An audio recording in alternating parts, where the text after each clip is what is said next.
Hello everyone, আসসালামু আলাইকুম। এই মুহূর্তে আমি দুইটা কই মাছ নিয়েছি। মাছ দুইটা ভাইজা খাবো। দেখুন আপনারা সবাই কীভাবে মাছ দুইটা ভাইজা খাই।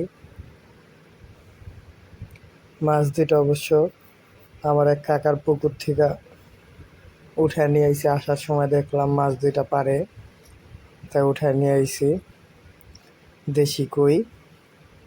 এখন আমি ভাইজা ভাজতে দিতেছি। দেখুন আপনারা, এটা ভাইজা আমি খাবো, শেষ পর্যন্ত আপনাদেরকে দেখাবো। দেখুন আপনারা, কই মাছ ভাজা অনেক ভালোই লাগে, যদি দেশি কই হয় খুব সুস্বাদু। আপনারা সকলে ভিডিওটা দেখতে থাকবেন, আর ভিডিওটা ভালো লাগলে সবাই অবশ্যই লাইক করবেন, কমেন্ট করবেন, শেয়ার করবেন। অবশ্যই শেয়ার না করলেও লাইক কমেন্ট করে দিবেন। সবাই আমার পাশে থাকবেন।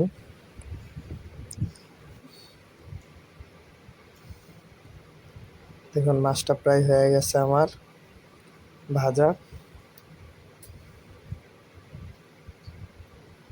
আমি এখন এই মাছটা নিয়ে যাব খেতে। আপনারা দেখতে থাকুন। অবশ্যই মাছটা কিরকম হয়, খাওয়া মজা নাকি আমি আপনাদেরকে জানাবো। অবশ্য মাছটা আমি একটু মুখে দিছিলাম ভাজার টাইমেই এক পাশেতে। মাছটা সেই টেস্ট, মানে না খাইলে না। দেশি কই এরকম কড়া করে ভাইজা খাইলে, দেশি কই অবশ্যই এরকম কড়া করে ভাইজা খাইলে এই ফিলটা পাওয়া যাইব।